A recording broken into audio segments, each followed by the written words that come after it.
You're listening to the Patriot Nation Podcast.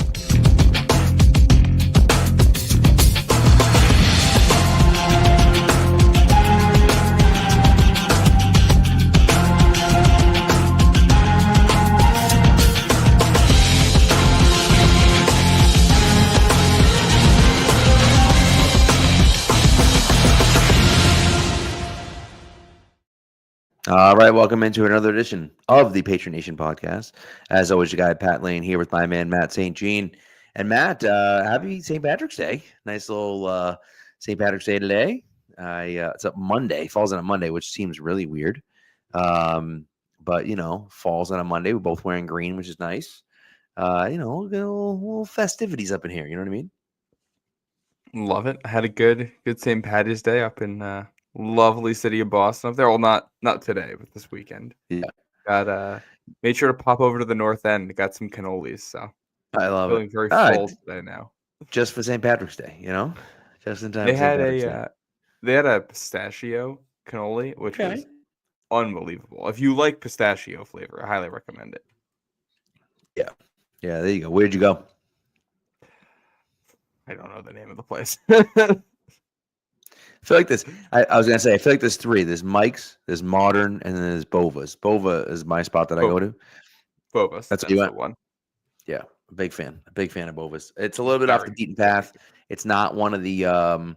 It's not one of the the big two, right? But I'm a big fan of those. So, anyways, can second to that. Yep, there you go. See, look at that. Here we are, right in the middle of March. Of course, last Monday we were here talking about all these huge Patriot signings. That feels like, months ago. But here we are a week later, and the Patriots have done a little bit, kind of since then. And I feel like, and we had kind of heard what's interesting about this. We had kind of heard through the grapevine beforehand, kind of like pay attention to those kind of under the radar signings. Those, almost harkening back to 2001. And 2001, I think, is a little different situation, right? Belichick kind of came in 2000 and didn't have a first-round pick, kind of wanted to get his feet under him, and then kind of saw what the locker room looked like and said, okay, this is what we need to bring in. And I think Vrabel has a pretty good handle on what he wants from a player. From a veteran player. And I think that he went out and acquired some of those guys, and we're going to talk about a few of them, but I think that obviously he got them for what they can do on the field, but I think he also got them for what they can do in the locker room as well. And I think that, those small moves, and all of them may not work out, right? But those small moves, I think, can be important pieces to building the team that Mike Vrabel's trying to build here. Well, I think you see one of the things this free agency that they didn't have the opportunity to really do last year, which is sign guys they're familiar with. Last year, It was a young coaching staff. There's nothing wrong with a young coaching staff, but you're entirely signing players, adding people to the building based on first impressions, secondhand thoughts, what feels right, past production, things like that. You don't get the experience of having coached them before. Right. They've added a lot of players to this building that these guys have coached before, and that continued over the weekend with Wes Schweitzer and Marcus Epps coming in, which we could talk about in a minute. But the ability to add known quantities raises the floor. I think you look back to last year. Would you rather have KJ Osborne and Nick Leverett, or Mac Hollins and Wes Schweitzer?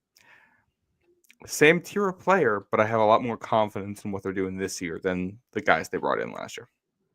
Right. And I think that that's kind of, that to me is one of those things. And look, I don't know anything about Wes Schweitzer, right? He's not a starter. He's not a starting level player necessarily, but like they're at least familiar with him.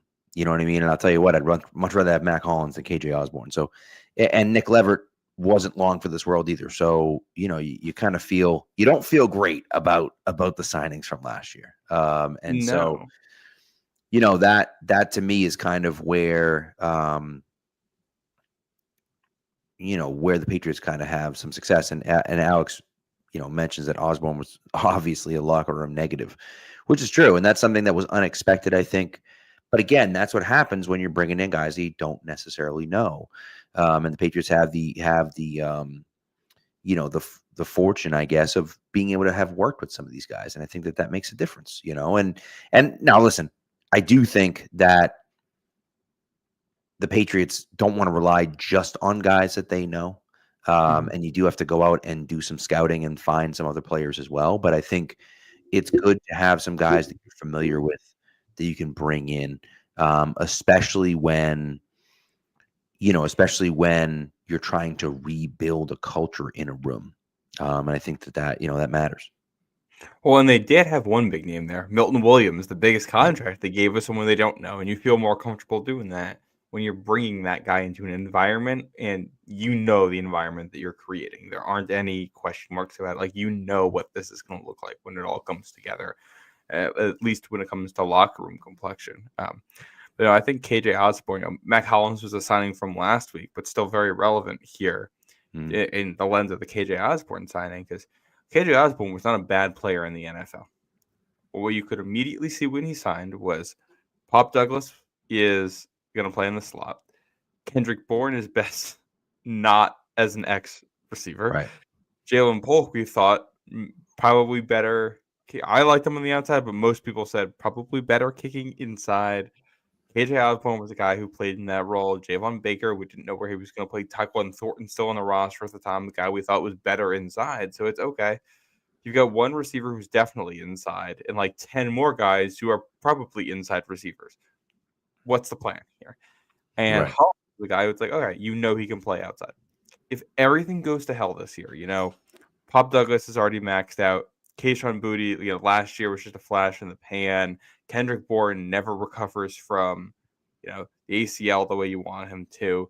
You can still say, all right, Matt Collins is a real receiver. We can put him at the X, and we can rotate guys on the other side or in the slot or wherever where we feel like they're better suited. So it's not, it's this combination of knowing a player in the locker room and how you think they can make the guys you have right now better and guys you're going to acquire in the future better, but also schematically having an eye for what you need in your offense. And how often do we watch this Josh McDaniels offense and go, they just kind of need a body on the outside? Obviously, Tom Brady and Rob Gronkowski and Julian Edelman were a big part of that. They don't have those guys right now, but they won a Super Bowl with Brandon LaFell, with rookie Malcolm Mitchell, with Philip Dorsett as the X. In this offense, you can get away with just a guy out there if you can make the other positions better, and none of them are at the same level. But you like Henry as a tight end, you like Drake May, obviously, you like Pop Douglas in the slot. It's a discount version of what you had with the prime Patriots, of course, but you can see the recipe coming together. Right. And I think for me, at least, the draft is a place where you draft just the best player. You're not necessarily worried about schematics in the draft because you have such a void of talent that you just need guys. So, we talked about my mock from last week, and Xavier Restrepo is a guy that, Xavier Restrepo might be a guy that, he kind of does the same thing Pop Douglas does. And, he might be a little bit redundant when it comes to Pop Douglas. But the fact of the matter is he's a good player. And we think this guy can play. And so we'll find a spot for him on the field, and you just kind of, for me at least, that's the way I look at it in the draft. In free agency, you want to try to fill the holes that you have. And of course, you're trying to add good players too, but you're not adding superstars for the most part in free agency. Every now and again, you hit on a guy. Milton Williams, I think, could be a guy that could be a superstar, and so we'll see. But I think that, he's a guy that could reach that level that you were able to get as a free agent. But the majority of those free agent guys are guys that you can come in and that are going to fill a specific role for you. A great example is Morgan Moses, right? They signed Chuks Okorafor last year, and Okorafor comes in. He's predominantly a right tackle who got benched as a right tackle in Pittsburgh, and now you're asking him to move over to the left side. And it's like, what are we even doing? It's just a terrible plan from the beginning. And so, having that plan in place, and I think too, I'm not even going back to Belichick's last year, because that, someone DM me with an idea of trading for a little after next year because he'll be on the last year of his contract with Cincinnati, and I'm just like, he should be a New England Patriot. Like that it completely drives me insane that we signed friggin' Calvin Anderson and Riley Reef instead of signing like an actual whatever. It just drives me nuts. But anyways, the point is that you're looking at the depth that you have and the needs that you have on the roster in free agency, and you're saying that's a guy that can come in and play this role that we have, not just this guy's pretty good, we'll just sign this guy. It's like, no, we actually we physically need this role, so we're signing a guy to fill this role, and then we'll see where we go from there. Now through that lens, I think this happened after our last show, Cooper Kupp landing in Seattle. What were your thoughts on that? So I kind of I like Cooper Kupp. I'm not saying that Cooper Kupp's not good. I think Cooper Kupp has a chance to be good still. He's old, and he's not really even that old. He hasn't played a full season since 2021 when he said this, when he won the Triple Crown and was obviously incredible. But he's not the same player. Now, maybe he recaptures some of that. But again, he's not. And by the way, he would be the most talented receiver in the Patriots room right now, for sure. Not even close. Absolutely. Okay. But he's not an outside receiver. He's an inside receiver. And, I think that for me, at least, I don't know what exactly he could bring to the team. And I think, Dan, which I think is a great point. He said the Rams let him walk the way they did. Right? I'm glad we didn't pay him that money. And I think he's 100% correct. The Rams are a team that are always looking to upgrade at positions, that are always looking for players, that are always trying to do. They feel like they're on the forefront of what they're doing. But they didn't have a first-round pick for years, and they have still been competitive because they've been able to draft guys in certain spots and find guys and everything else like that. To me, Kupp, though, when they let him walk that way, really when they cut him, just kind of was a sign that he just doesn't have it anymore. And maybe he reclaims it this year, but I just don't know if he will. And 3 years, $45 million is a whole lot of money for a guy that I'm not sure about and doesn't necessarily have a specific role on the team. Yeah, and even with a 3-year deal, it's probably more like a 2-year deal the way it's structured. But 2 years, $30 million was about the max I was going to be willing to go, which is what the Patriots I think would have had to offer to match what Seattle gave him over that term. And he's just not Patriots are not going to win that tiebreaker, and I'm not going up to $16 million to win that tiebreaker. I just don't think that's worth it. Talk about the Rams being on the forefront too. That's a team that's very they have leaned into the technology aspect of player tracking and using that data, and definitely makes you wonder if they're willing to move on from him. Older receiver with injury issues, are they seeing something in the chip data about his play speeds, especially if they're doing any of that in practice or anything that's okay, he is not hitting the speed he used to. He's not getting the acceleration he used to in and out of breaks like he used to.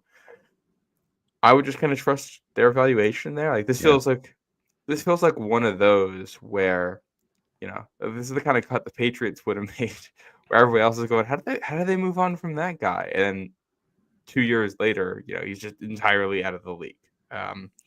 Obviously, I hope that's not the case for Kupp. I like him. I think he's a good player. I think he's fun to watch. But I don't think you're letting him go to a division rival like that for free and eating money. If you think he's still good. Well, and that's why my price would have been $15 million at the max. So I'm not surprised Patriots didn't get him with that. Yeah, and look at what the Patriots did with Wes Welker. Now let Wes Welker walk before the 2013 season, and I'm not. Let's not pretend like that was a great move. But it wasn't in 2013. Correct. How many more years did Wes Welker have? So that's really the thing. Now, again, for the Patriots, it doesn't necessarily matter if you're giving them a 2-year deal or even a 3-year deal. You can probably get out of it after 1 year, or maybe take a little bit of a hit after 1 year, whatever. But the point being is that the Rams see a cliff coming, and maybe they're wrong. But if they're right the way the Patriots are right with Wes Welker, then you're right to stay away, and use that money somewhere else. Or, again, take that extra cap money and push it into next year and see if a guy shakes free for next year, Yeah. or save some of that money, because we'll be talking about some of the other contracts that we've seen around the league, and you're going to be shelling out some money in a few years, or maybe next off season for one of your premier players. And so, you're going to need some of that money. Yeah, before we get into the Gonzo stuff too, like, I think I would rather save the $15 million right now in case Brandon Ayuk really is available, and you can make that deal happen between now and the draft, or right after the draft, or something that doesn't get talked about. Like, there's kind of this assumption that the Patriots are just always going to blow the draft. That's just like an undercurrent of this whole thing. It's like, what if they just draft a receiver who's really good in the draft this year? That could happen. One of these days is going to for this team. Right. I'll still believe. Maybe I'm was it Lucy and Charlie And Brown Peanuts. holding the football? Yeah, maybe that's me with the Patriots drafting a wide receiver, but I will gladly do that, because every year it's a fresh crop of guys, and you can, to a degree, always throw out your past evaluations. Only It's a whole takes new one. crop. Yep, and that's like, it only takes. The Patriots whiffed on plenty of tight ends at one stretch when they were drafting, but they hit on Gronk, so that was fun. Like, now you hit on some. I mean, I didn't really do it as much at receiver, but like, you hit on Edelman the way you do, and like, all right, we just have our slot receiver for the next 10 years. You're set there, and that's the wonderful part about that. Yeah, one worked out pretty good, and the ultimately what it comes down to is that Wes Welker, they didn't identify in the draft, but they did identify the talent in Wes Welker and bring him in, right? Danny Amendola, they identified the talent and brought him in. Chris Hogan, they identified the talent and brought him in. So, guys that played a bigger role here in New England than they did other places, and were very successful, and big parts of what the Patriots did here, and so, and I think that's true. And the Malcolm Mitchell thing, Dan, is 100% correct. The hard thing about me, I can't give the Patriots too much credit for Malcolm Mitchell, because he was only a 4th-round pick because of his knee injury, right? Like, the NFL knew that his knees were bad. Everyone knew his knees were bad. And so he was if his knees weren't bad, he was a fringe 1st round, maybe early 2nd round pick. But the injury is what knocked him down to the 4th round. And basically, a lot of teams just had him off their board. They just weren't going to draft him. And so the Patriots took a chance. And of course, he was fantastic in 2016. And then he never played again because he couldn't stay healthy. And so, it's one of those things where, like, yeah, it was great for 1 year, right? But again, it's like, it's hard to give them too much credit for hitting on a guy in the 4th round. Now, they identified the talent for sure. And I think that, you can point to identifying the talent, but it's that staying healthy too. So I don't know. We'll see. All right. So you mentioned Gonzo. You mentioned that. Yeah, you mentioned Gonzo. So of course, for people that didn't see, Derek Stingley, 3-year, $90 million contract extension from Houston. Just a monster contract for him. And I think that that's kind of what you would expect for Christian Gonzalez next offseason. If Gonzalez has another year like he did this year, I think that type of offseason is going to be exactly what to expect for Gonzo. Yeah. Well, it's $30 million a year. That's going to be the going rate. It's going to be, and JC Horn got 25. So I think so, yeah. Gonzo's getting at least 25. And if he has another year the way he just did, with, the better production that comes with hopefully having a better team, better coached team around him, then 30, 31, if this was 390, his deal might look like 393. Right. And right. We also have, I think, Sauce Gardner still to go and get signed in between now and then. He's up for a contract before Gonzalez is eligible to be signed starting next offseason. So that number might go up one more time before Gonzalez's turn, and we'll see what happens. And I think Devin Witherspoon should also be in this conversation. He has been fantastic for Seattle. He's going to get big money. So depending on when the Patriots do this and how Christian Gonzalez plays, you might see this number bump up 2 more times before it's his turn. And we'll see what the Patriots are willing to pay, what a fair offer ends up looking like, and obviously do what you have to do to keep him home. But this number might get a little bit bigger than we were thinking. Yeah, I mean, TD just says 5 for 160. It's 80 guaranteed. That sounds insane, but that's $32 million a year. It's not that much more, and obviously it's a few more years, but I'll tell you, like, that's that's a lot of money. But the thing is, he's worth it. He's that good. And the fact of the matter is, playing like this. If he keeps playing like this, right? The fact of the matter is, when you get players that are blue chip, true blue chip players, you pay them. And, that's what you have to do to keep those guys around. And now maybe Gonzo says, I don't care about being the highest paid player in the NFL, and I'll take a little bit less money so that we can kind of spend that money elsewhere. And maybe that's the case. I don't know, right? But, regardless of what it is that he wants, I think he just got to say, you know what, I don't care. Like, we got to keep this guy around because he's that good. And especially if we get what we think we're going to get with him and Carlton Davis this year, you're talking about a lockdown man press secondary, and that allows you to do so much more with your front seven. And I just love the fact that that they could be able to do that. And again, we're assuming that it's going to look the same, but if that's the case, I think then that's really what I'm looking at. I really do think that he's that good. So we'll see. Yeah, I agree. And one other note, we didn't really touch on it before, but since we're talking about the secondary, Marcus Epps getting signed from the Raiders. This is when Josh McDaniels had signed to play in Vegas, and he had played in Philly before. I want to say he was drafted by the Vikings. I think more of a free safety. I think he's kind of in the Jalen Hawkins mold. So this feels like, they heard good things about Jalen Hawkins in the building. Thought he looked good on tape. Thought he was worth re-signing. But, we're going to bring in our own version of that, too, to compete. And, I don't know if Duggar or Peppers is a lock to be on the roster at this point in the cycle with opportunity to trade either of them. So, maybe that's a safety deal you're looking at. It's not necessarily what I would want, but you never know what's going to happen with the next couple months there. Yeah, I like the Epps signing. I mean, it's fine. We'll see about Duggar and Peppers. I mean, just because I don't know what the situation is going to be. I don't know how the current coaching staff feels about those guys. And obviously Peppers had some off-field issues and whatnot. So, but Epps is a guy that has played center field a little bit and kind of plays that role that the Patriots miss. Now, he does have an injury, like Gonzo Duke mentions. He does have an injury. So he'll be rehabbing.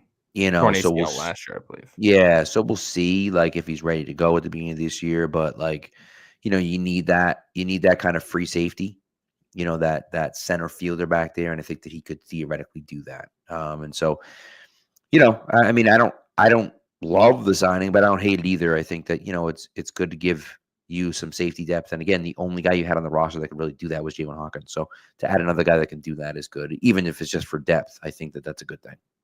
Yeah, curious what this means for someone like Del Pettis. I feel like he is maybe not long for this roster with the depth they now have at the position. But if he improves on what he did last year too, there's good playing time to be earned. Yeah, it's definitely a position group to watch this summer. Yep, totally. And that's something that we could certainly we'll have a lot of eyes on the secondary, and of course that front seven as well, because and seeing what happens with Christian Barmore and whatnot. But I think the defense, after you pour so many resources into the defense, I think the Patriots and Patriots fans are going to be hoping that that's a top 5 to 10 defense in the NFL this year. And I think they have the potential to do that. And so, we'll see if their signings and eventually I assume they'll have a few draft picks. If their draft picks, can kind of come to fruition and make them that good. So we'll see. You want to talk to people about prize picks? Then we'll come back talking talk a little mock draft? Yes. Let's do prize picks first, and then we'll discuss our mock draft and also another mock draft that we had seen as well. So of course, this is for prize picks, clearly. Okay. Prize picks is America's #1 daily fantasy sports app. Okay. It's the best place to get real money sports action with over 10 million members and billions of dollars in awarded winnings. Prize picks made daily fantasy sports accessible to all. You just pick more or less on at least 2 players for a shot to win up to 1,000 times your cash. Run your game all season long on prize picks. Okay. It's the best way to get action in more than 30 states, including California, Texas, Georgia, and of course, Massachusetts. It's so easy to use. You just create a lineup. All you have to do is pick more or less on a few player stats for your shot to win up to 1,000 times your money. Guys, it's tournament time. NCAA tournament. Like, what is better than this? And it's second half of basketball season. Baseball's just starting up. Hockey's going on. I mean, come on. This is it right here, right? This is what you got to get in on. All right. They offer Venmo. They offer Apple Pay. They offer MasterCard. So it's a quick in and out, right? You can get your money 15 minutes after those things hit. Okay. Listen, you think LeBron's going to go for 25?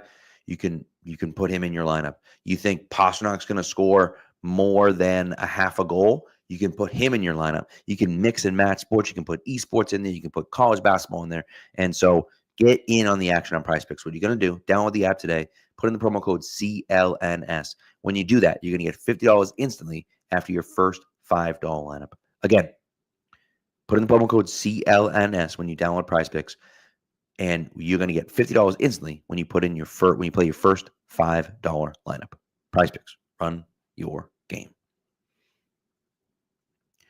Okay, so before we get into our mock draft, let's get into another mock draft that came out today from Mike DeSalt from Patriots.com. This is up there, Matt, with the worst. This is up there with the worst mock drafts I've ever seen in my entire life. Like the worst mock draft I've ever seen, maybe. I will say, I have seen the first pick of this mock. I haven't seen any of the others. I didn't read past that.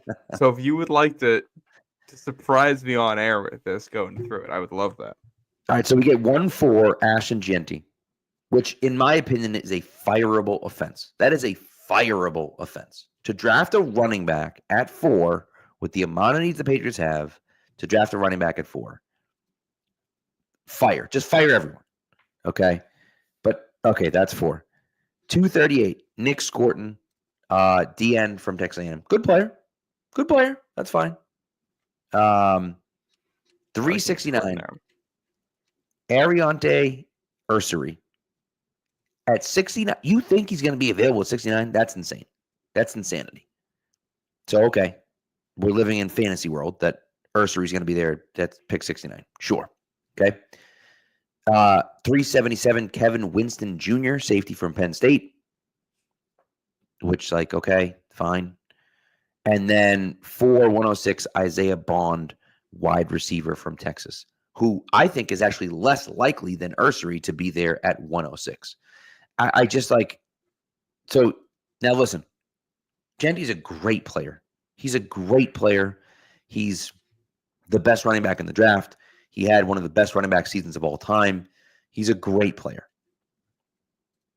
It's completely insane to think that he would be a guy the Patriots would target in the first round.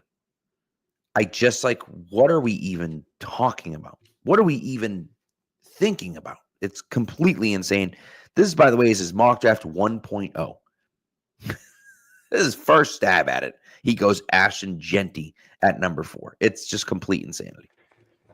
Yeah. Oh, here's the thing. If your contention is no matter what, Patriots should take the best player available at 4, if Travis Hunter and Abdul Carter off the board, I get the argument for Jeanty. I also think what it means for your football team is you're basically saying, like, we're restarting the timeline. Like, we're forgetting the guys we have on the roster here. We're just taking guys we like, and we're going into the future. I don't think that's the worst way to build a team. I also think you're going to have a mutiny on your hands if you try to go this way. Right. And like, I don't think Ashton Genty, like if you're just going to take a skill position guy, I don't think Ashton Genty is that much better as a prospect than like Tetro and McMillan. I would just take McMillan. Like if you want to go a skill position really what guy, you go want. that way. Right. So like I think Genty's really good. He'd probably be your starter right away. Makes your team better. I don't get why he's the pick here. It just makes no sense. I mean, again, it's 4 overall. 4. So you can do a million different things. And listen, maybe you don't like Will Campbell there, and that's fine. But like, draft a wide receiver, draft somebody, draft anybody other than a running back. That's insane. And I just don't, like that. I was just like, what are we talking about? And listen, you can make an argument that he is the 3rd best player in the draft. I disagree with it, but you could make that argument. That's fine. But like, it's just insanity. And Scorton, I think, is a good player at 38. I think that he's actually a reasonable target for the Patriots at 38. I actually think that one actually makes sense. He's a guy that I think is good. But again, fine. But Ursary at 69, like, what are we even talking about?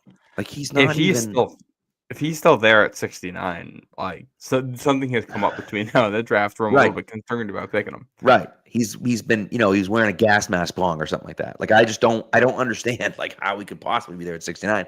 It makes absolutely no sense. And so, listen, I love the positive energy of thinking that we can get Ursary at 69. But like, we may not be able to get him at 38. So like, I don't. That's crazy to me. Kevin Winston Jr., I'll be honest with you, don't know a thing about him.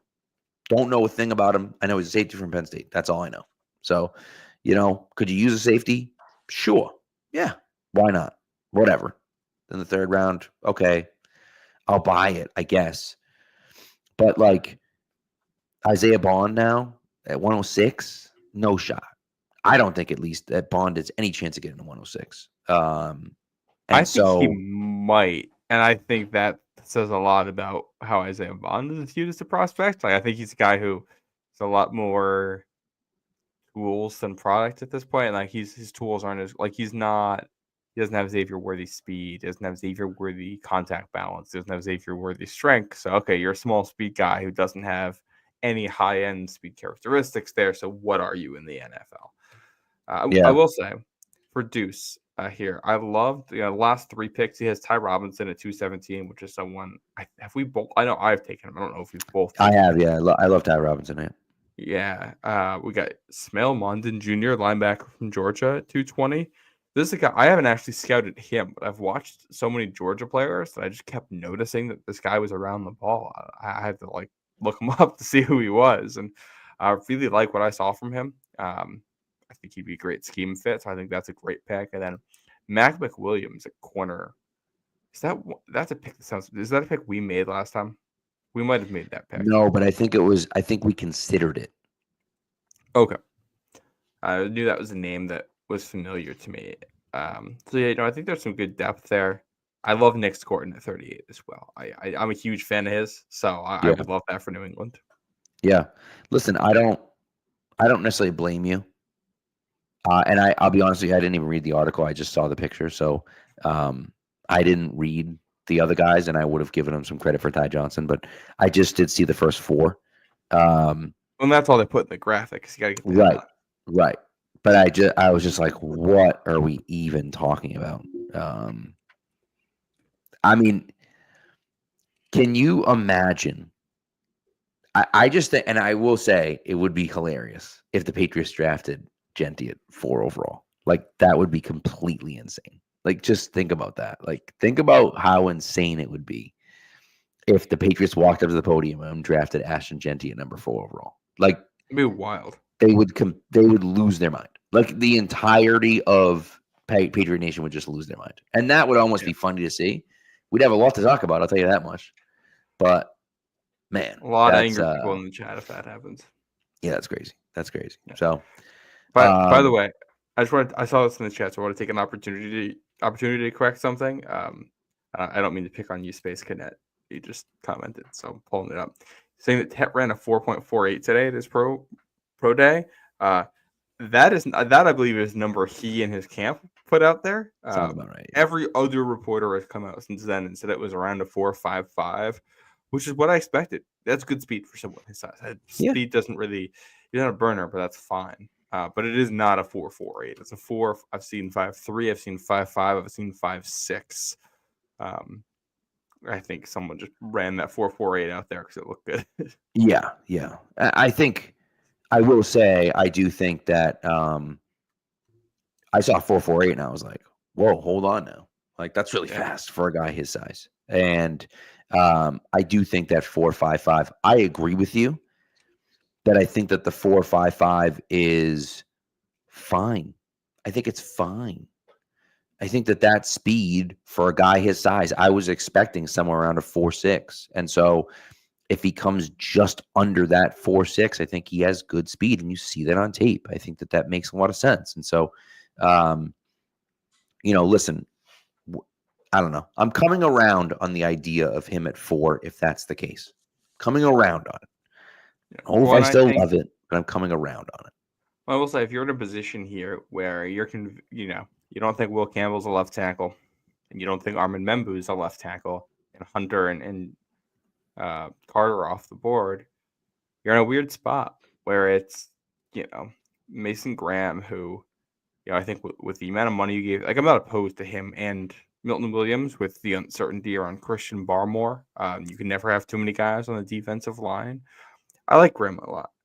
I don't think he's a slam dunk there. McMillan, I like a lot. I don't think he's a slam dunk there. And then that's how you start getting into the Genty conversation, or that's how you start talking yourself into, well, what if we just take Will Campbell anyway as a guard? Like that's where we start to get into this conversation here, and it's just a weird draft. And here's what I'll say, right? And as much as I don't want to take Will Campbell as a guard, and I'm not saying I want to do it. I'm not saying that I want to do it. I just want to get out ahead of that. I'm not saying I want to do that. I will say the Colts took a guard in the top 5 at 5 overall, and he's going to the Hall of Fame. So, I'm not saying that Will Campbell's that type of player. I'm not saying that he's going to be that type of guard if he is a guard. If you are 100% convinced that he is the best offensive lineman in this draft, and you really and truly feel as though he is an offensive lineman that you look at him and say, I don't care where he plays, he's going to be a perennial all-pro, and, he's a fringe Hall of Fame guy, I don't have a problem taking him, even if it means as a guard. I don't love it at guard, but that's the idea. And by the way, Space Cadet asked us, go ahead. You can respond to that, and then I'll. Yeah, I think I agree with the premise. I think my only objection is, how can you be certain enough that he's that good of a guard if you've never seen him play guard? And that's fair. And that is totally fair. And that's where, it's weird. Pat's going to be picking a very weird spot in this draft, kind of stuck in this spot. You probably can't trade back because no one wants a quarterback. And all of the elite blue chip guys are gone. So you're stuck taking someone out of a basket, basically, of guys who were all roughly as good at each other at a whole bunch of positions that are, non-premium, and except for wide receiver. So maybe you just lean wide receiver when that's the case. Well, and that's one of the things, right? Quentin Nelson, who obviously was the guy I was referencing, taking in the top 5, he was that good as a guard. Everyone knew he was coming out as a guard, and he was just that good. And Will Campbell, we think, is that good, but we've never actually seen him play guard. And so we're not 100% sure. A few people asked why we're off on Genty playing, at 4. And my thing is simple, and Dan says it. A running back on a bad team makes 0 sense. It doesn't. It's like taking Saquon number 2 overall. That's great. Saquon's a great player. And will he raise your floor? Absolutely. Sure. And does Genty, by the way, I don't think Genty's as good as Saquon, but regardless, right? Regardless, will Genty raise your floor? Sure. But I don't know how much that benefits you. It helped the Eagles significantly because the Eagles were a great team and he put them over the top. But does that really help the Patriots that much? I don't think it does. And so that's kind of where I'm at, where it's like it's a luxury pick at 4. Yeah. And that's like when you have a million holes, you can't be taking a luxury pick at 4 in a position that, I'm sorry, just simply isn't as important as other positions. It just isn't. I don't care how good he is. And by the way, again, he's not Saquon Barkley. He's not. He's not very Derrick good, Henry. but he's a half tier down from those guys, maybe a full tier down. So, running backs are basically a force multiplier on what your offense can already do. If you're really good, they can take it to a crazy new level for you. Look at the 04 Pats, team that was able to do that with Corey Dillon. It's just, and here's the thing. It's not the end of the world, because in what you said, it's kind of this assumption of the Patriots aren't a good team, so they shouldn't go for a guy like this. Well, let's say they sign Cam Robinson and trade for Brandon Ayuk between now and the draft. Okay, you're looking at the team a little bit differently, and it's okay if we already think we're a 7-win team with what we have and a little player development, we can get to 9 wins. Okay, now already in year 1, we feel like Gundy can be a difference maker for us in a playoff hunt. And the idea is you build on that in years 2, 3, and 4 of his contract and try to make him a crazy valuable piece, especially to take some stress off of Drake May. I see the vision. I understand it. You just need so much to go right, I think, to get the value out of it that you need to justify taking him that high. Right. I agree. So, all right, with that being said, I do find it funny. We mentioned Quentin Nelson here. Quentin Nelson at 6 as a guard and Saquon Barkley at 2 as a running back. That was the same draft. That's 2018. That's crazy. And they were the first and fourth non-quarterbacks taken. Baker and then Saquon, then Darnold. Your second non-quarterback was a corner in Denzel Ward. And then your third non-quarterback was a D-end in Bradley Chubb before you get Quentin Nelson and then Josh Allen. Then you get inside linebacker and Roquan Smith. And then your first tackle comes off the board at 9 with Mike McGlinchey. That year kind of feels like what we've got this year, just without all the quarterbacks. Yeah. It's a good point because, I don't know what's going to happen. I just don't know what's going to happen. And who, I don't know. You're right, though. It does kind of feel a little similar to this year. But, we'll see. Without, I think, the two, and I guess maybe Saquon was that blue chip, that true blue chip prospect. But you have Hunter and Carter are your 2 true blue chip prospects. And I think Genty's close to a blue chip. I don't know if I'd call him a blue chip. I think he's blue chip for his position. Fair. That's fair. I don't know. Does he walk into the NFL and he's instantly a top 10 running back in the NFL? I don't know. Maybe not. I'm not sure. Yeah, I don't know. But I also think too, like, look at the position. Like, is he a better running back than Chase Brown? I mean, yeah. Right. But like, Chase Brown put up wild numbers last year in Cincinnati and was phenomenal for Cincinnati last year. So like, that's the type of thing that I mean, is that you can have a guy like Chase Brown who's an afterthought who comes in and plays that well. And so like, and that's, their offensive line was fine, not great, fine. And he was phenomenal for them. And so like, that's really the thing for me, is that when you have but you have Mike Gesicki catching passes in the tight end spot and the best wide receiver duo in the NFL. So that helps your running back significantly. We're not staying in Cincinnati. Pat's not getting their hands on either of those guys. That's correct. That is correct. Yeah. That's wild contract, so we'll see. But side note, before we move on from this, play a little trivia game here because I'm looking at the 2018 draft. Looks like 3 guys from the first round of the 2018 NFL draft are out of the NFL. It's just going by if their pro reference link is still bold or not. Okay. Any idea who the 3 are? Want to shout? You might not remember. This is a while ago now. 2018. I have couldn't tell you. I give you the positions. There's there was a quarterback taken in the top 10. Okay. A center taken Josh in the Rosen. 20s. Yeah, Josh Rosen's one. A center taken in the 20s, and a running back taken in the 30s. Ooh, Sony Michel. Yep, there's two. This is a guy I definitely could not name. And center. No, nope, don't know it. Billy Price. Billy Price. Okay. Yeah, hasn't played since 2022. Yeah. This Yep. is a very weird draft to look back at, to be honest. Yeah, I agree. So yeah. All right. Do you want to start the mock and then you do your ad read, or you want to do your ad read now? What do you want to do? I'll talk to people about game time now. Let's and do then it. we're gonna do a live mock. Love it. All right, I'm here to talk to you guys about game time. We've talked about this plenty before. It's basketball season.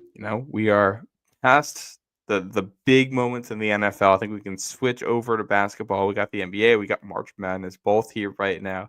Celtics still killing it. And we when we come back, Pat and I, we're going to have to talk about our brackets a little bit here too. If he's done one, I hope he's done one. But everybody loves going to watch these games live. There's no better environment than being at playoff basketball game or at a conference tournament at March Madness. Fantastic stuff going on there. And with game time picks, you can get to see your favorite teams play live. Even easier, Game Time Picks filters out fluff to show you only incredible deals on great seats, so you don't have to waste time searching through thousands of tickets. So if you go to Game Time, you can pull up. If you're looking for something fun to do this weekend, this Thursday in Providence, Rhode Island, they're going to be hosting first round games of March Madness. That includes a session with Arkansas and Kansas in it. So you're going to get Bill Self and, oh my goodness, I'm forgetting the name of the coach from Arkansas right now, the former Kentucky guy. Coach Cal Perry. Thank you, Coach Cal. And you're also going to get Rick Pitino in that session. So you want to go to something like that, you just pull this up on Game Time. You're going to hit show Game Time picks only. So that's going to filter out some of the tickets that you weren't going to consider in the first place. It's going to show you the best value seats in each area of the arena. That's your Game Time picks. You're going to hit all-in pricing, which is going to show you, the price that you'll pay with all the fees, everything included, so you can budget properly. And they got a lot of tickets. Let me tell you, these are expensive. They're going fast for this game. People want to be there for this one Thursday night at Amica Mutual Pavilion in Providence. And we got games all around the country. So if you're somewhere else listening to this, you want to go to March Madness, Game Time is going to be the way to do it. Take the guesswork out of buying tickets with Game Time. Download the Game Time app, create an account, and use code CLNS for $20 off your first purchase. Terms apply. Again, create an account and redeem code CLNS for $20 off. Download Game Time today. What time is it? Game Time. Love it. I haven't looked at the bracket. I've listened about the bracket, but I have not picked a bracket yet. You disappoint me, Pat. I'm sorry. I'll save the bracket talk for our Wednesday show, though. Yes, I will have one filled in by Wednesday for sure. And I am excited about it. It is my favorite. It's like one of my favorite things to do. I love it so much. I do know that there is a whole lot of intrigue with some of the things. There you go. Who do you got winning the championship? Well, I'm not going to tell you that. Yeah, Okay. you got to fill out your bracket first. It's fine. I'm intrigued with Florida. I haven't watched 1 second of college basketball, so I've listened to some things. I am intrigued with Florida. They're probably going to have to play UConn round 2, which is challenging, but I do think Florida can make a run, like a real run. And so I'm excited about that. Duke is just so good. Like, I just don't know how anyone's going to beat Duke, but you never know. Yeah. And especially if Cooper Flag can get healthy. Yeah. I think that's fascinating. I'm really interested in Houston. So what's interesting is that everything I hear is Houston can really make a run. But then I also hear that Gonzaga is like number 3 in KenPom, and they're the 8 seed in that division. And so there's a chance that Houston might not even make it to the Sweet 16 and could lose to Gonzaga in the second round. And so Yeah. that's fascinating to me. So we'll see. I think a couple of teams quickly before we jump off topic that stood out to me looking at the bracket. Louisville getting an 8 seed. This is a team that was like a consensus 6 or 7 by everyone. And by being the 8 seed, they get to play in the state of Kentucky. So for Creighton as the 9 seed, that's basically a road game against a much better team for no real reason. Yeah. And then your 1 seed's playing a road game in their second game, which is wild to me. And that's Auburn, number 1 overall seed. So no real benefit for you there. Brutal draw if you're Auburn. Another brutal draw in the same bracket. Michigan getting a 5 is wild. They should easily be a 4 seed. And not only do they get a 5, they drew like the best 12 seed in recent history in UC San Diego, which is insanity. And then, like you said, Houston and Gonzaga is one that stood out to me big time. It was like Houston is a team I was like, they're just due to make a run this year. And I looked at the bracket, I was like, well, I guess not. Yeah. That's tough. I like a lot of 12 seeds this year. I am picking a Mountain West team to pull off an upset. I haven't learned anything at all about basketball. And I do have I have 11 seed making a run to the Elite 8. Oh, I like it.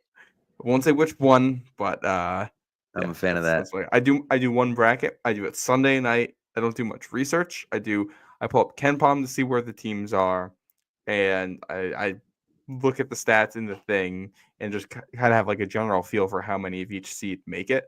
And I just rip one Sunday night with that information and don't look back. And I'm wrong by about 3 p.m. on Thursday.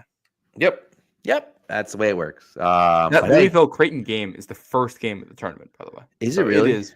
That is prime ruin your bracket immediately. Oh yeah. That's gonna be so good. My friend is doing this, and I'm going to do it with him because I just think it's the funniest thing ever. I'm going to put small amount of money. You know me. I don't gamble much. I'm going to put a little bit of money on every single underdog in every single game, the entire tournament. I absolutely can't wait. It's going to be so much fun. I'm blindly just going to pick the underdog in every single game and see if I can actually make some money off it. That would be fun. So that's incredible. So we'll see. But I'll report back next week and see how it went. The opening 2 rounds. So, but all right, let's get into this. Let's get into this mock here. We're gonna do a live 7-round mock, and we'll go from there. By the way, here's a question for you while you're pulling this up. Would you consider, if the Giants don't sign a quarterback, right, Aaron Rodgers or whomever else, would you trade Joe Milton, number 4 overall, and something else? I don't know what else. Something else to move up to 3 to guarantee yourself one of Abdul Carter or Travis Hunter? What's the package again? It's Milton, so it'd be Milton 4, and then I don't know whether it be maybe 77, maybe 106, one of those picks to move up to 3 to get one of those guys. Yeah, probably. I at least think about it. Yeah, I think I would definitely do it for Travis Hunter. Yes, I would do it for Abdul Carter. Right. So that's just an interesting thought process for me, where I was kind of like, I wonder like how that would work. And maybe the Giants and, Nagan saying they're waiting for Archie Manning, and they certainly might be waiting for Archie next year. But, I don't know. Would they be willing to take that chance? I'd certainly consider it. If you can move up to 3 or 2, I would certainly consider trying to do that. I think it makes sense. I think those 2 guys are so good that it makes sense to do that. And if Tennessee is going to take Cam Ward, I think you do everything you can to get up to 2 and take Travis Hunter. But who knows? So anyways, all right, let's do it. Let's get started. All right. I pulled up a different mock thing here just because we've been doing the same thing. Yeah, let's do it. Mock draft database as opposed to, we were doing PFF before, right? Yeah. So something a Yeah, little different here. I'm going to go I like it. fast. New England, all 7 rounds, win 25, standard. Yeah. Fan of it. We'll get into this. I don't know if I've used this one before. All right. Should we get this started? Let's do it. All right. And the first 3 picks come off the board. There's some trade offers we can look at. I forget how to see. I think you What's can the actual- scroll. I think you can scroll. Not letting me. Um, Well, what I Okay. can tell you is Travis Hunter is still on the board. still on the board. So it looks like Cam Ward, Shador Sanders, Abdul Carter is what it looks like. Yeah. And I mean, it's just an absolute. Oh yeah. So there you go. So if you do what the drafted players Gotta or be whatever, Travis Hunter. Yeah. I mean that's just no brainer. Like we have to take Travis Hunter. If Travis Hunter is, let me tell you something. If Travis Hunter is there at 4, you sprint the card up and take Travis Hunter at 4. Yeah. And he's playing wide receiver for us. So 100%. Yep. we got that. We didn't even look. By the way, and Matt's mentioned the trade offers are the icon on the top screen. We know that. We didn't even look. Didn't even look. Yeah. We don't care Didn't what the even trade offers are. We're not looking at them. We're not. We don't care. All right. I think I know which direction we're going with this pick here at 38 anyway, but I'll read off some of the stuff we have. Trevion Henderson actually was the pick before us to Vegas at 37, which is really interesting. That is Best interesting. players on the board, according to the mock draft database. Malachi Stark, safety from Georgia. Nick Amanawari, safety from South Carolina. Omarion Hampton. Drake Mays, running back from UNC. Donovan Ezuyuraku from BC, the edge. BC, Jackson Dart, quarterback from Ole Miss. Offensive tackle Josh Connerly from Oregon. And I don't think we need to read any further than that, Pat. Nope, I don't. I don't either. Because I mean, and again, that's an easy. I mean, this is like, that's an absolute no-brainer, slam dunk, home run.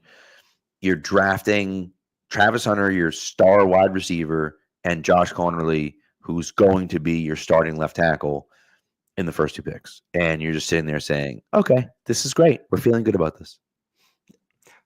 Here we are at pick 69. Best players available: Jalen Milroe, Trey Harris, Marcus Mbao, Carson Schwessinger, That's my guy. Hensley Love that guy. Uman Malayan. I'm definitely butchering that name. okay. Elijah Arroyo, Tate Ratledge, Quinn Ewers, Caleb Johnson, Harold Fannin Jr., Jalen Noel, Braden Swinson. I don't think we need to keep going too much. No, we don't. I don't think we do either, to be honest with you.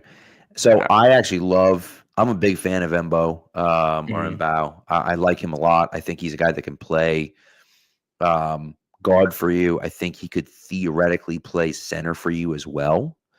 I love Schwessinger as a linebacker. I think he fits. He played tackle at Purdue.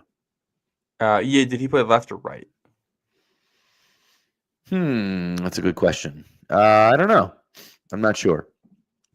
I'd have to look that up, but I thought he was a right tackle, but he could have played left. I thought he was I right just tackle. ask because if he's switching to guard, I want to know which guard spot. You're looking for a left guard here, so you want someone ideally who has played.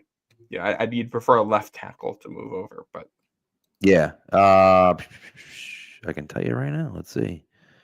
Offensive tackle. I understand that. Is there 6 games? No, it doesn't say. It doesn't say on Wikipedia, at least. That doesn't mean anything.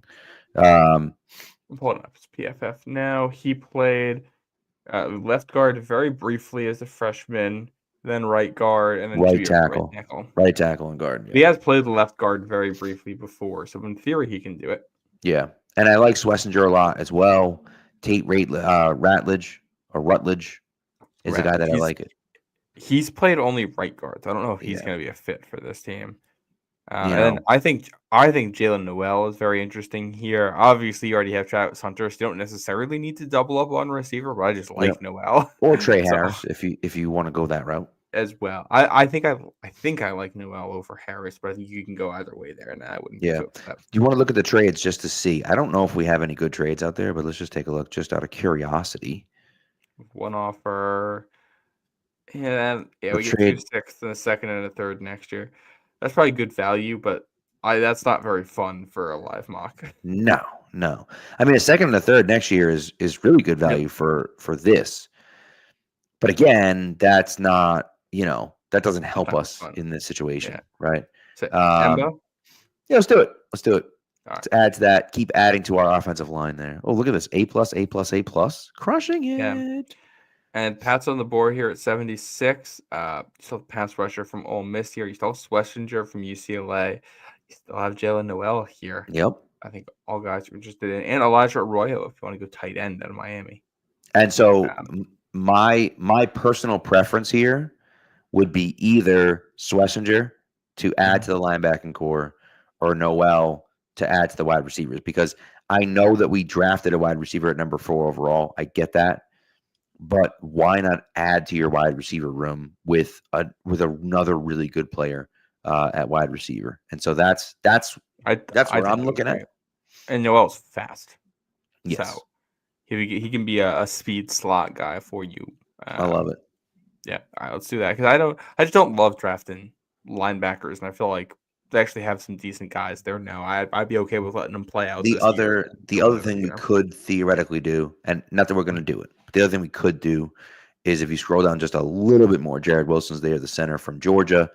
If you liked Jared Wilson and you thought that he would be the guy, this is probably going to be the last chance you're going to have to draft him.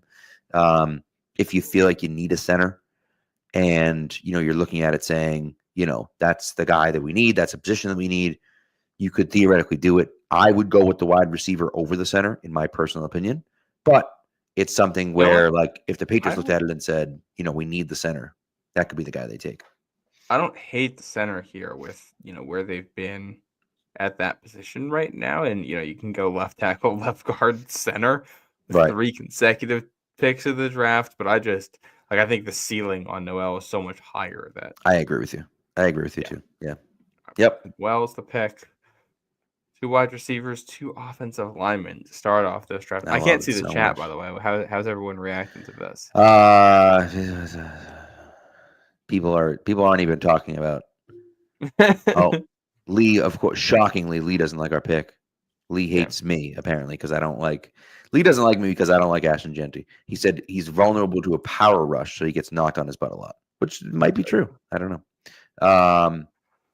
Interesting names at 106 here. Demetrius Knight from South Carolina is a linebacker. Kyle Kennard, an edge from South Carolina. 2 guys from that front 7. Xavier Restrepo is here. I think we're out on a wide receiver at this point. Yeah. Shamar Turner, the defensive lineman from Texas A&M, is here. Interesting. Oladejo, edge from UCLA. Dylan Sampson, the running back from Tennessee.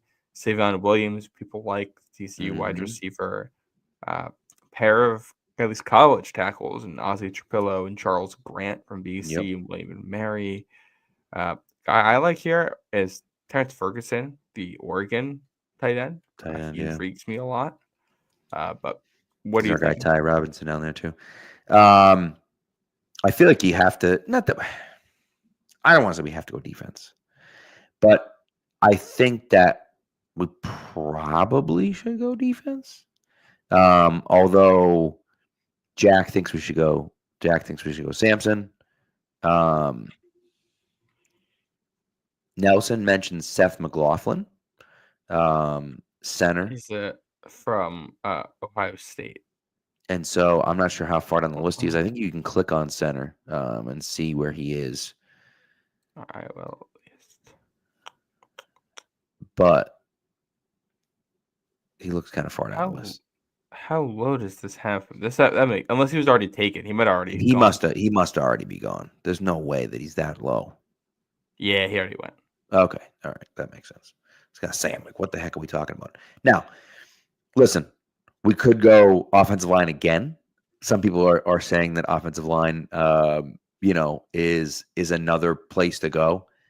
I honestly would look at it and say, like, it's not the worst idea in the world, but I also do think that we're in a situation right now where, like, we've taken 3 offensive linemen already. Oh, we've taken 2 offensive linemen already. Are we taking an offensive lineman here in the 4th round that really doesn't have a chance to start? Now, unless hypothetically, let's say, what if the Patriots like Ozzy Trapillo as a right tackle?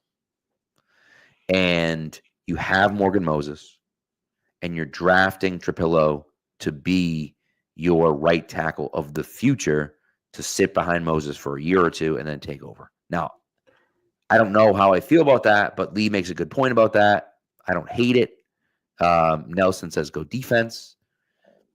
But Jack and Lee are kind of on the Ozzy Trapillo train. So I'm kind of cool with lean. I'm cool with The whatever. guy I that kind of lean. intrigues me here is a guy we haven't taken before, talked much about is Oladeja from UCLA. He's kind of an undersized edge guy who, he's not necessarily the best pass rusher, but he's really good against the run. Reminds me a little bit of what Harold Landry is right now, and they kind of need more bodies there. And Kyle Kennard is the opposite, a guy who's basically just a pass rusher off the edge.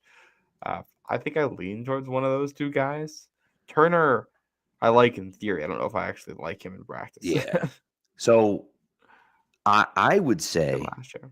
if it's me, I would prefer going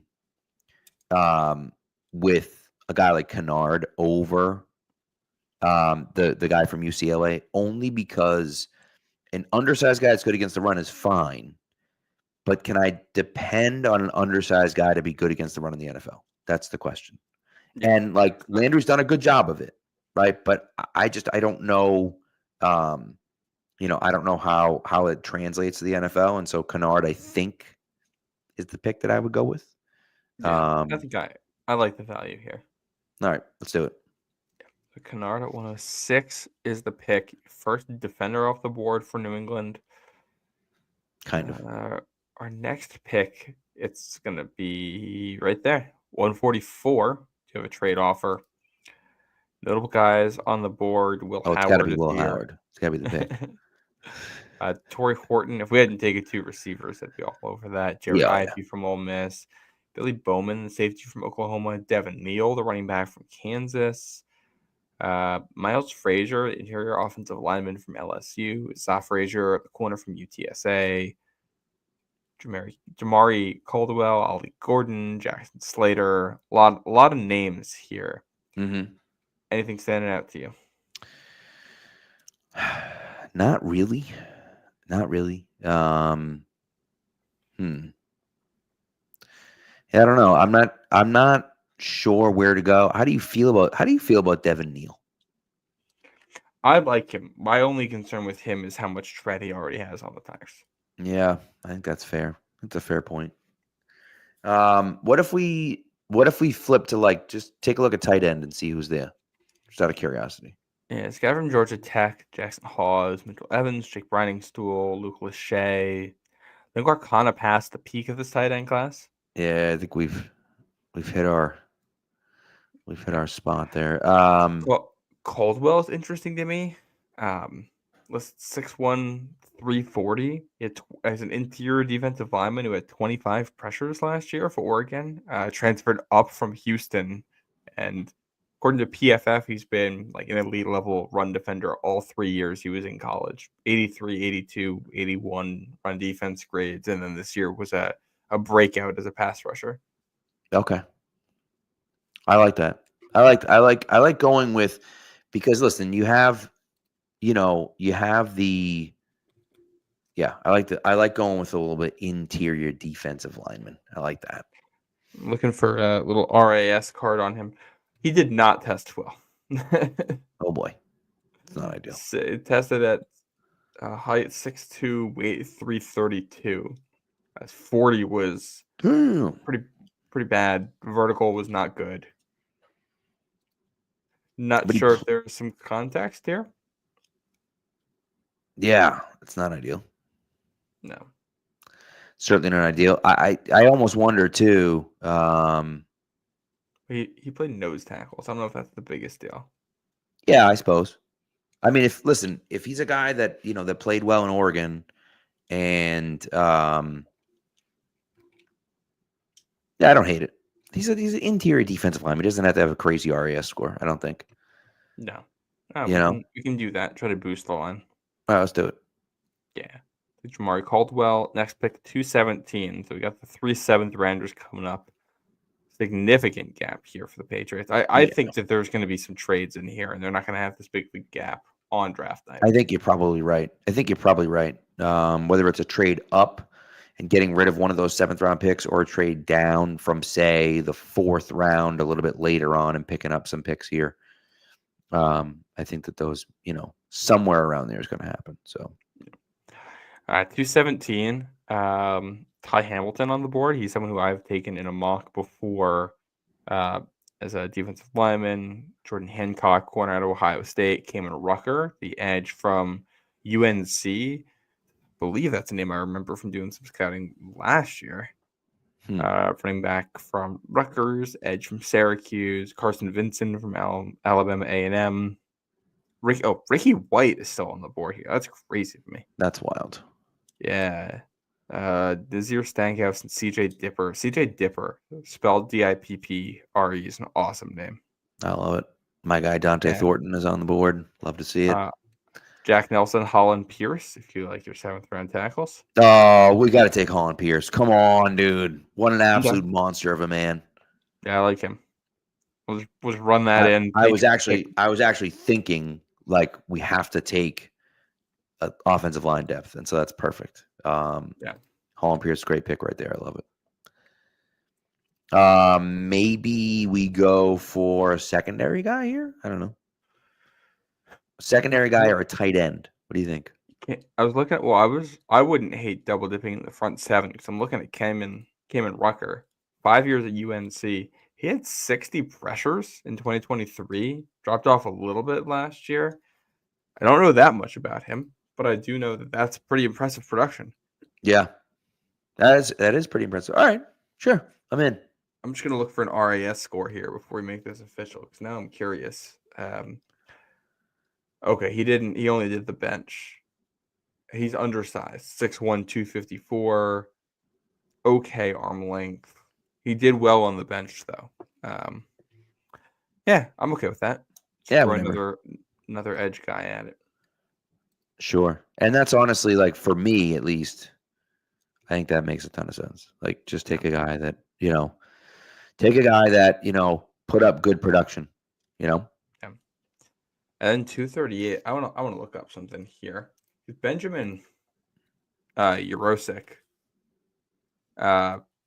He's the Georgia tight end, but he came from Stanford. He was really good at Stanford, and then just didn't play as well for Georgia last year. Kind of trapped on the depth chart with a lot of other guys there. But I wonder if this is someone who, you might want to consider taking a chance on if you're New England, betting on what he did at Stanford. Yeah, I'd be okay with that. Yeah, according to his pro day numbers, Yurosek, it looks like it wasn't at the combine. He would have an 8.14 RAS, which is unofficial, but he's fast. He's a little undersized. Really good after the catch, if I'm remembering correctly. That's not bad. I don't mind that. Nelson thinks that we should go Ricky White. Ricky White. I love Ricky White. I would consider taking him in the 4th round. If that he's here in the 7th is crazy, but we also already do receivers. Yeah. So I'm down for whatever. I didn't realize Yorosek's a little bit older than I thought. Yeah, and he had a really rough year last year for Georgia, so maybe not. He played 4 years at Stanford. All right, let's just we can take Ricky White. We can go down the list and see if there's someone else that we like. Howard Cross, interesting. Caleb Ransaw. Oh, Jordan James is here. I think he'll be gone at this point. He seems like a 2nd-round pick to me. Is he a running back? Right. Oh, really running good for Oregon. Got it. Okay. Yeah, it's strange that he's down this low. Yeah. Shamar James is someone who's interesting, but if I remember, did he have a poor combine or testing or something? I remember he had, yes. I can't remember exactly what it was because I took him in one of my mocks, and then his testing numbers came out, and I was like, yeesh, that didn't go well. I believe he is small. Yeah, he came in, 6'1", 222. Not good. 4'6", 40, which is fine, but like a 32-inch vert, 9.9 broad jump, 7.09 cone, and a 4.27 20-yard shuttle. So, like, just not like a great athlete. And like at that size with 8.5-inch hands and 31.5-inch arms, like the guy's got to be an absolute stud. And he's just not. He's not. He's undersized and he's not a great athlete. So it's a bad combination in my opinion. I don't hate going with a corner here and just throwing a pick at it because I feel like there's always a million guys. Or a defensive back, Dante Trader, Craig Woodson at safety. Mello Dotson is a great name at corner from Kansas. I know people like Caleb Ransaw out of Tulane. People like Jamar Harris at Iowa. I'm kind of fine with any of those guys if you just want to throw something at the back end. That's okay. That's a good point. Also, Pat Stats mentions Marcus Yarns, a guy that the Patriots met with, although I don't think he's available still. But he could be. Yeah. Want to check if Yarns is still on the board? I don't have a search for that. Well, if you just hit running back, I mean, he can't be that low. Let's see. He was taken. Oh, okay. Well, then there you go. Yeah. Okay. I don't hate CJ Dipper also if you like tight end. He's more of a blocking tight end, but he has some fans, I know. Yeah.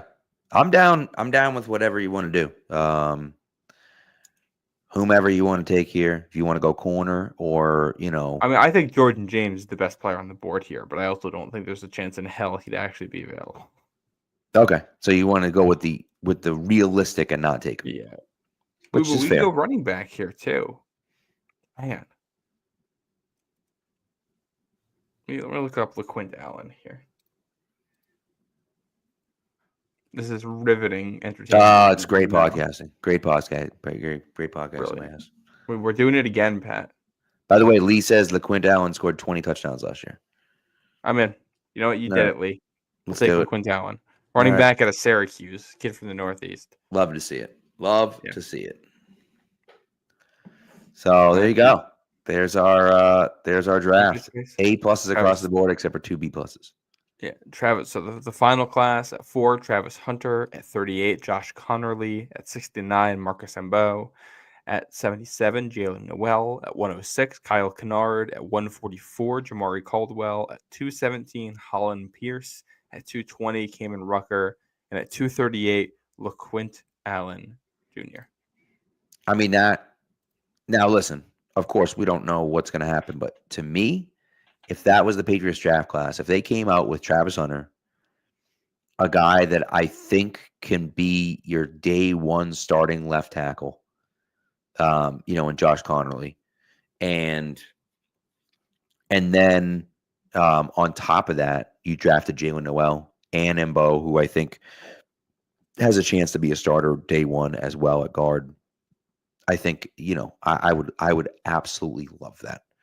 And that's one of those things for me that, and then you mix in some of those later round guys that, could hit. There's a possibility that some of those guys could hit. I liked some of those picks that we made. And so I think that, it makes a ton of sense. So we'll see.